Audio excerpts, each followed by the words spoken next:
محترم دوستو السلام علیکم ورحمۃ اللہ وبرکاتہ۔ امید کرتا ہوں آپ خیریت سے ہوں گے۔ اللہ آپ کو سلامت رکھے، خوش رکھے، آباد رکھے۔ پیارے دوستو، آج کی اس ویڈیو میں آپ کو بتاؤں گا کہ جنت میں اپنے ماں باپ سے ملاقات کیسے ہوگی اور اس وقت کا نظارہ کیسا ہوگا۔ پیارے دوستو، آپ لوگوں کو یہ بھی بتاؤں گا کہ جنت میں کن کن رشتہ داروں سے ملاقات ہوگی۔ یہ جاننا ہر مسلمان کے لیے ضروری ہے۔ یقیناً آپ یہ جان کر حیران ہو جاؤ گے۔ پیارے دوستو، کسی بھی انسان کے لیے دنیا میں سب سے پاکیزہ اور محبت کرنے والا رشتہ اس کے ماں باپ کا رشتہ ہوتا ہے۔ اس کے بعد انسان کے سگے بھائی بہن اور پھر دوسرے رشتہ دار آتے ہیں۔ اس دنیا میں موجود یہ رشتے کسی بھی انسان کے لیے سب سے پہلی پسند ہوتی ہیں۔ پیارے دوستو، جبکہ کچھ رشتے تو ہماری زندگی کے لیے ایسے خاص اور ضروری بھی ہو جاتے ہیں کہ ان کے بغیر زندگی گزارنا ناممکن اور مشکل ہو جاتا ہے۔ پیارے عزیزو، جنت ایک ایسی شاندار اور بے مثال جگہ ہے جو اللہ تعالیٰ نے ایمان والوں کے لیے بنائی ہے، اور اس میں ایسی ایسی نعمتیں رکھی گئی ہیں جو نہ کسی آنکھ نے دیکھی، نہ کسی کان نے سنی، اور نہ ہی کسی دل میں اس کا خیال آتا ہے۔ جنت کے بارے میں جو کچھ بتایا جاتا ہے وہ صرف سمجھانے کے لیے ہوتا ہے، ورنہ دنیا کی بہترین سے بہترین چیز کا بھی جنت کی کسی بھی نعمت سے کوئی مقابلہ نہیں ہو سکتا۔ لیکن میرے دوستو، اب سوال یہ آتا ہے کہ کیا جنت میں بھی ہمارے خاص اور اچھے رشتہ دار ہمارے ساتھ ہوں گے؟ یہ سوال ہمارے دماغ میں اکثر آتا ہے کہ اس دنیا میں ہمارا سب سے پیارا رشتہ یعنی کہ ہماری ماں کیا جنت میں بھی ہمارے ساتھ ہوں گی؟ پیارے دوستو، حدیث میں آتا ہے کہ جب کوئی روح علیین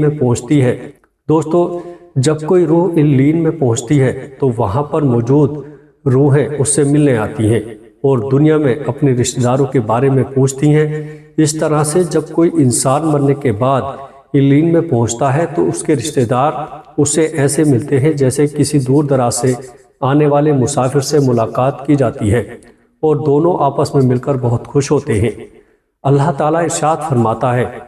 اے میرے بندو، آج تم پر نہ کوئی ڈر اور خوف ہو، نہ تم غمگین ہوں گے۔ میرے وہ بندے جو ہماری آیتوں پر ایمان لائے تھے اور فرما بردار رہے تھے، تم بھی اور تمہاری بیویاں بھی خوشی خوشی سے چمکتے چہروں کے ساتھ جنت میں داخل ہو جاؤ۔ ان کے آگے سونے کے پیالے اور گلاس تمہارے سامنے لائے جائیں گے، اور جنت میں ہر وہ چیز ہوگی جو دل چاہے گا اور جس سے آنکھوں کو سکون حاصل ہوگا۔ ان سے کہا جائے گا کہ اس جنت میں تم ہمیشہ رہو گے۔ ان آیت سے یہ ثابت ہوتا ہے کہ جنتی مردوں کی بیویاں بھی جنت میں ان کے ساتھ ہی ہوں گی، اور یہ ایک ساتھ ہی جنت میں رہیں گے۔ وہاں جنت میں انہیں ہر وقت ہر وہ چیز دی جائے گی جس کی وہ خواہش کریں گے۔ حضرت ابو ہریرہ رضی اللہ تعالیٰ عنہ سے مروی ہے کہ نبی کریم صلی اللہ تعالیٰ علیہ وسلم نے ارشاد فرمایا، جس وقت کوئی مومن بندہ مرنے کے قریب ہوتا ہے تو رحمت کے فرشتے سفید ریشمی کپڑے لے کر آتے ہیں اور روح سے کہتے ہیں کہ نکل جا، تو اللہ سے راضی ہے اور اللہ تعالیٰ تجھ سے راضی ہے۔ اللہ تعالیٰ کی رحمت کی طرف جو کہ غضب ناک نہیں ہے، یعنی غصے میں نہیں ہے، پھر بھی وہ روح اس طرح نکل جاتی ہے جیسے پھول سے خوشبو، اور فرشتے اسے ہاتھ پر اٹھائے ہوئے آسمان کے دروازوں پر لے جاتے ہیں۔ تو آسمان والے فرشتے کہتے ہیں، کیا ہی بہتر خوشبو ہے جو کہ زمین سے آئی ہے۔ پھر اس کو ایمان والوں کی روحوں کے پاس لے جاتے ہیں تو وہ روحیں خوش ہو جاتی ہیں، اور یہ خوشی اس خوشی سے بھی زیادہ ہوتی ہے جو کہ بچھڑے ہوئے انسان کے آنے سے ملتی ہے۔ پھر وہاں پہلے سے موجود مسلمانوں کی روحیں اس نئے آنے والے روح سے پوچھتی ہیں کہ جس انسان کو ہم دنیا میں چھوڑ کر آئے تھے اور وہ کس طرح کے کاموں میں بزی ہے؟ تو وہ کہتا ہے کہ جس کے بارے میں تم پوچھ رہے ہو وہ کب کا مر چکا ہے، کیا وہ تمہارے پاس نہیں آیا؟ اس پر وہ روحیں کہتی ہیں کہ پھر تو وہ جہنم میں چلا گیا ہوگا۔ پیارے دوستو، ہمارے نبی حضور نبی کریم صلی اللہ تعالیٰ علیہ وسلم نے ارشاد فرمایا کہ تمہارے اعمال تمہارے ان رشتہ داروں اور خاندان والوں کی روحوں کو جو عالم برزخ میں ہیں انہیں دکھائے جاتے ہیں۔ اگر نیک اعمال ہوں تو وہ خوش ہوتے ہیں اور کہتے ہیں کہ اے اللہ، تیرا فضل اور تیری رحمت ہے۔ اسی طرح گنہگار انسان کا عمل بھی ان روحوں کو دکھایا جاتا ہے، تو وہ روحیں کہتی ہیں، اے اللہ، اس کے دل میں نیکی ڈال دے جس سے وہ تجھ کو راضی کر سکے۔ دوسری روایت سے یہ معلوم ہوتا ہے کہ جنت میں رشتہ دار آپس میں ایک دوسرے کو پہچانتے ہوں گے، ایک دوسرے سے ملتے جھلتے رہیں گے اور ان میں سے کچھ کو ایک ساتھ رکھا جائے گا۔ سورہ طور کی آیت نمبر 21 میں اللہ تعالیٰ کا فرمان ہے، اور جو ایمان لائے ان کی اولاد نے ایمان کے ساتھ ان کی پیروی کی، ہم نے ان کی اولاد ان سے ملا دی اور ان کے عمل میں انہیں کچھ کمی نہ ہوئی۔ سب آدمی اپنے کیے میں گرفتار ہیں۔ حضرت ابن عباس رضی اللہ تعالیٰ عنہ سے مروی ہے کہ بے شک اللہ تعالیٰ مسلمانوں کی آنکھوں کو ٹھنڈا کرنے کے لیے اس کی اولاد کو اس کے پاس پہنچا دے گا، اگرچہ یہ اولاد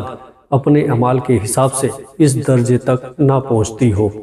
یعنی کہ جنت کے اندر اگر ماں باپ کا درجہ اونچا ہو اور ان کی اولاد کا درجہ کم ہو تو اللہ تعالیٰ ان کے ماں باپ کی وجہ سے ان کی اولاد کو بھی وہی درجہ عطا کر دے گا اور وہ اپنے ماں باپ کے ساتھ جنت میں رہیں گے۔ پیارے دوستو، اس حدیث مبارکہ سے معلوم ہوتا ہے کہ انسانوں کی اولاد کو اس کی خواہش کے حساب سے ان کے ساتھ ہی رکھا جائے گا۔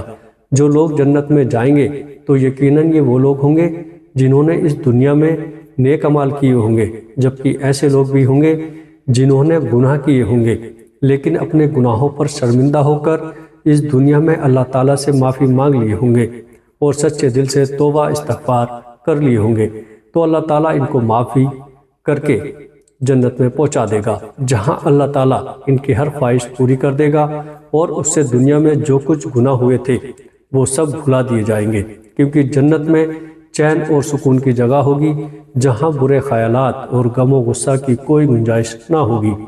اور ایک مسلمان اور جنتی کے لیے ہر طرف خوشحالی ہی خوشحالی ہوگی، جیسا کہ سورہ بقرہ کی آیت نمبر 25 میں اللہ تعالیٰ یوں ارشاد فرماتا ہے، اور جو لوگ ایمان لائے اور نیک عمل کرتے رہے ان کو خوشخبری سنا دو کہ ان کے لیے جنت کے باغ ہیں جن کے نیچے نہریں بہہ رہی ہیں، جب انہیں ان باغوں سے کوئی پھل کھانے کو دیا جائے گا تو وہ کہیں گے کہ یہ تو وہی رزق ہے جو ہمیں پہلے ملا تھا، اور وہ ملتا جھلتا انہیں دیا گیا ہے۔ ان کے لیے ان باغوں میں ستھری بیویاں ہیں اور وہ ان میں ہمیشہ رہیں گے۔ پیارے دوستو، ایک اور حدیث میں ہے کہ نبی کریم صلی اللہ تعالیٰ علیہ وسلم نے ارشاد فرمایا، جب جنتی لوگ جنت میں جائیں گے اور انہیں اپنے بھائیوں اور رشتہ داروں سے ملنے کی خواہش ہوگی تو اس کا بستر اسے اڑا کر ان کے پاس لے جائے گا، اور پھر وہ دونوں تکیہ لگا کر دنیا میں گزرے ہوئے دنوں کے بارے میں بات کرنے لگیں گے۔ ان میں سے ایک اپنے ساتھی سے کہے گا کہ اے فلاں، تمہیں یاد ہے کہ اللہ تعالیٰ نے فلاں دن اور فلاں جگہ پر ہماری بخشش فرمائی تھی، اس طرح کہ ہم نے اللہ تعالیٰ سے دعا کی تھی اور اللہ تعالیٰ نے ہمیں بخش دیا تھا۔ حضرت عبداللہ بن مسعود رضی اللہ تعالیٰ عنہ سے روایت ہے کہ نبی کریم صلی اللہ تعالیٰ علیہ وسلم نے فرمایا، مجھے اچھی طرح معلوم ہے کہ سب سے آخر میں جہنم سے کون نکالا جائے گا یا سب سے آخر میں کون جنت کے اندر جائے گا۔ یہ آدمی اپنے جسم کو گھسیٹتا ہوا جہنم سے باہر نکلے گا، اللہ تعالیٰ اس سے فرمائے گا جا جنت میں چلا جا۔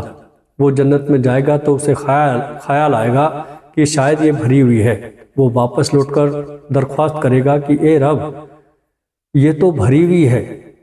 بس اللہ تعالیٰ اس سے فرمائے گا جا جنت میں چلا جا، لہٰذا وہ جنت میں جائے گا تو جنت میں جا کر اسے پھر خیال آئے گا کہ شاید یہ بھری ہوئی ہے، بس واپس لوٹ کر پھر درخواست کرے گا اے رب، میں نے تو وہ بھری ہوئی پائی۔ اللہ تعالیٰ اس سے فرمائے گا